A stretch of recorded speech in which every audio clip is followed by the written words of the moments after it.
Bonjour Nicolas Povomenti. Bonjour. Merci d'être là, directeur de l'Observatoire de l'immigration et de la démographie. Je voulais vous entendre sur plusieurs sujets et notamment sur la tribune signée par deux premiers ministres, d'ailleurs plutôt à gauche, Keir Starmer et Mette Frederiksen, Premier ministre britannique et danois, qui signent une tribune qui a pour titre « Nous devons protéger nos frontières ». Pour défendre nos démocraties. Alors ça, j'ai hâte de vous entendre. Qu'est-ce que ça vous inspire ? Est-ce que c'est l'enjeu actuel quand on parle d'immigration, de lutter contre l'immigration incontrôlée ? L'enjeu, c'est de préserver nos démocraties ? Il y a un enjeu vital ? Oui, en fait, il s'agit de préserver les conditions élémentaires de la cohésion sociale qui permettent une vie démocratique saine, apaisée. Et de ce point de vue-là, la tribune signée hier par les premiers ministres britanniques et danois s'inscrit après d'autres initiatives du même genre. On sait qu'au printemps, il y avait eu une lettre commune de 9 chefs d'État et de gouvernement de l'Union européenne. Il y avait déjà le Danemark, mais il y avait aussi l'Italie, un certain nombre d'autres pays qui disaient exactement la même chose, c'est-à-dire que l'état actuel du droit de la Convention européenne des droits de l'homme est l'un des incapacitants majeurs dans notre capacité à lutter contre l'immigration irrégulière. Et ça tient en vérité à deux articles essentiellement de cette convention. L'article 3, qui interdit ce qu'on appelle les traitements inhumains et dégradants. Donc c'est un principe qui interdit par exemple de renvoyer un étranger, y compris dangereux, y compris terroriste, vers un pays dans lequel on estime qu'il serait à risque pour sa personne. Typiquement, dans le cas français, ça nous a empêché d'éloigner des terroristes tchétchènes vers la Fédération de Russie, parce qu'on estime qu'ils seraient sans doute effectivement maltraités en Fédération de Russie. Et l'autre article, c'est l'article 8, le droit à la vie privée et familiale, qui empêche aussi de mener à bien un certain nombre d'éloignements. On sait par exemple qu'en France, en 2024, le Conseil d'État, sur la base de cet article 8, a estimé qu'un étranger condamné pour trafic de stupéfiants ne pouvait pas nécessairement être expulsé parce que ça portait une atteinte disproportionnée à son droit à la vie privée et familiale. Donc on voit bien qu'on est quand même dans le cœur du problème.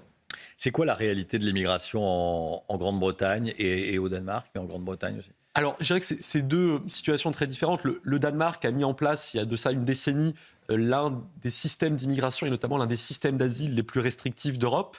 Sur une période de 10 ans, 2014-2024, le nombre annuel de demandes d'asile au Danemark a baissé de 85%, pendant qu'il augmentait de 120% en France. Et au Royaume-Uni, à l'inverse, la dernière décennie a vraiment été celle de tous les records. Là, ne serait-ce que sur les 3 dernières années, 2022-2024, le pays a reçu une immigration nette de plus de 2 millions de personnes parce que les règles d'immigration mises en place après le Brexit étaient extrêmement mal conçues.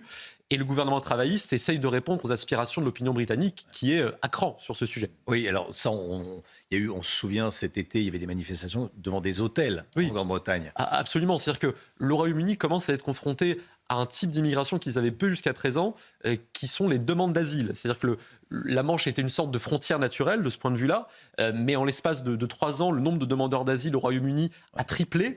Et donc, dans l'urgence, on a effectivement réquisitionné beaucoup d'hôtels pour un coût de milliards et de milliards de livres sur plusieurs années, avec par ailleurs des faits de criminalité très couverts médiatiquement qui ont incarné finalement les difficultés liées à la sécurité publique, liées notamment à ces profils de demandeurs d'asile hébergés dans des hôtels.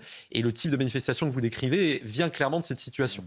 En France également, il y a un sujet, parce que ça a été comptabilisé, l'hébergement d'urgence. Enfin, on sait combien ça nous coûte chaque année ?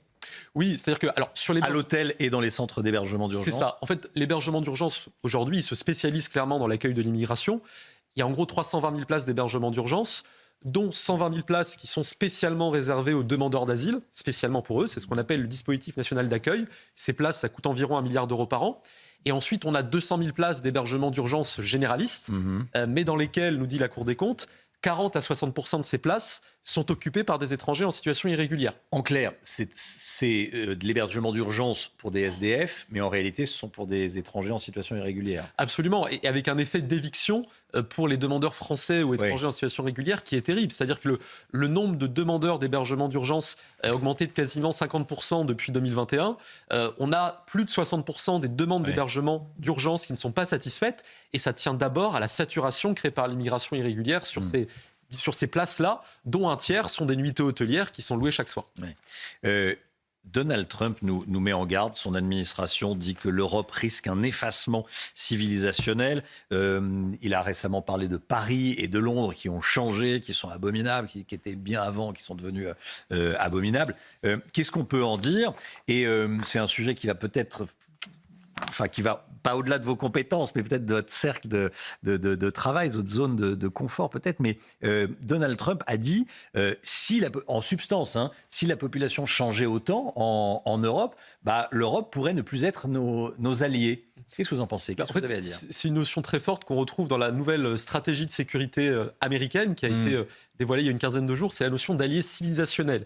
Et cette idée que l'Europe et les États-Unis sont liés par une culture commune qui est la culture occidentale et qui est le socle de l'alliance entre les deux rives de l'Atlantique. Et la crainte formulée par la Maison-Blanche dans ce document stratégique et dans les propos du président Trump, c'est que l'immigration ne transforme les sociétés européennes d'une telle façon que le socle de cette alliance, cette culture occidentale commune, ne vienne à disparaître et donc à enlever la légitimité de cette alliance. Et c'est d'autant plus fort qu'il y a une asymétrie grandissante entre, d'une part, l'Union européenne, qui est aujourd'hui la zone la plus ouverte à l'immigration irrégulière dans le monde, et d'autre part, les politiques mises en œuvre par l'administration américaine depuis maintenant un an. C'est-à-dire que le nombre d'entrées à la frontière irrégulière entre le Mexique et les États-Unis a baissé de 90% depuis l'arrivée de Donald Trump par rapport au cœur du mandat Biden. Oui. La population immigrée aux États-Unis a baissé d'1,5 million de personnes en 6 mois. À la fois parce qu'il y a eu des expulsions, mais surtout parce que beaucoup de clandestins sont partis d'eux-mêmes, parce que la politique dissuasive et la communication très forte de l'administration Trump les ont convaincus qu'il y avait plus de risques que d'avantages en vérité à rester aux États-Unis. Et donc la différence d'approche sur ce sujet, elle est assez symptomatique d'une divergence politique plus globale. Ce qui est intéressant en vous écoutant, ce que je me dis, c'est que si on veut faire bouger les choses dans tous les domaines, et notamment dans celui de l'immigration, s'il n'y a pas une volonté politique forte, assumée, oui, c'est dur.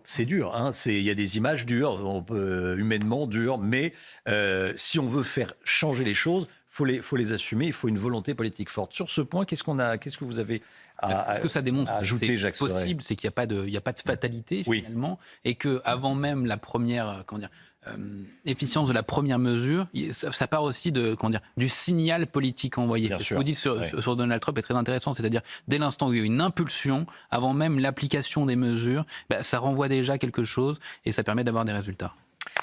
Merci Jacques Serret. Merci beaucoup Nicolas Pouvremontier d'être venu sur le plateau de la matinale nous éclairer, nous décrypter. Voilà, ça bouge sur l'immigration en Europe, dans le monde entier en réalité. Hein. En Europe, aux États-Unis. Donald Trump qui a des mots durs sur ce qui se passe en Europe. C'est très intéressant. On va voir ce qui va se passer. Il y a des élections qui vont en France, un peu partout. Bon, merci beaucoup Nicolas Pouvremontier.